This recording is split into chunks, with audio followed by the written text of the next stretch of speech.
Hello guys, আজকে খুব গুরুত্বপূর্ণ একটা ট্রিক্স দেখিয়ে দেবো। যারা টিকটক অ্যাপস ব্যবহার করে তো তাদের জন্য আজকের ট্রিক্সটি খুব গুরুত্বপূর্ণ। তো সেই জন্য আজকের ভিডিওটা আপনাদের জন্য খুব গুরুত্বপূর্ণ, যারা টিকটক ব্যবহার করেন।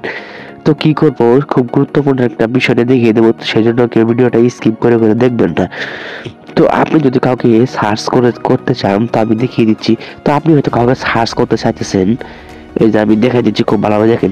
সার্চ করতে চাইতেছেন কিন্তু যে ইউজার নেমটি আছে সেই ইউজার নেমটি আপনি ভালোভাবে লিখতে পারতেছেন না, বা ইউজার নেমটি বড় হওয়ার কারণে আপনি ভালোভাবে লিখতে পারতেছেন না, যার কারণে সার্চ করতে পারতেছেন না। অন্য আইডি কিন্তু চলে আসছে।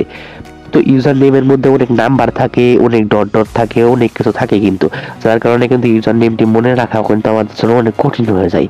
তো ইউজার নেমটি লিখে কিন্তু সার্চ করতে পারতেছে না। তো এই জন্য কি করবেন, আপনি যার অ্যাকাউন্টের ইউজার নেমটি লিখে সার্চ করতে চাচ্ছেন তার অ্যাকাউন্টের ভিতরে চলে যাবেন।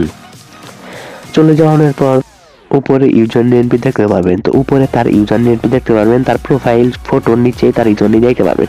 তো এই ইউজার নেমের উপরে ক্লিক করে দেবেন। ইউজার নেমের উপরে ক্লিক করে দিলে এই যে ইউজার নেম, এটা কিন্তু কপি হয়ে যাবে, অটোমেটিকলি কপি হয়ে যাবে এই ইউজার নেমটি। এখন আপনি আবার সার্চ বারে যাবেন। আপনার কিন্তু ইউজার নেমটি কিন্তু মুখস্থ করতে হবে না, আপনাকে কিন্তু দেখে দেখে মুখস্থ করতে হবে না। তো সার্চ বারে যাওয়ার পরে এখানে একটু ক্লিক করে ধরবেন, তারপরে একটা অপশন আছে পেস্টের, ওইখানে ক্লিক করে দিবেন, তাহলে কিন্তু হয়ে যাবে। তো এই সার্চ বারে কিন্তু ক্লিক করে দিলে কিন্তু এখানে পেস্টের অপশন আছে, তো পেস্টে ক্লিক করে কিন্তু আপনার ইউজার নেমটি কিন্তু চলে আসবে। তো আপনি যাকে সার্চ করছেন তাকে কিন্তু আপনি পেয়ে যাবেন খুব সহজে। তো ইউজার নেমটি কিন্তু আপনাকে কিন্তু মুখস্থ করতে হবে না, এটা কিন্তু খুব ভালো একটা ট্রিক্স, যারা টিকটক ব্যবহার করেন। তো ভিডিওটি ভালো লাগলে অবশ্যই একটা লাইক করবেন, আর চ্যানেলের জন্য কোনো হয়ে থাকবেন এরকম ভিডিও পেতে চান তাহলে অবশ্যই চ্যানেলটাকে সাবস্ক্রাইব করে রাখবেন।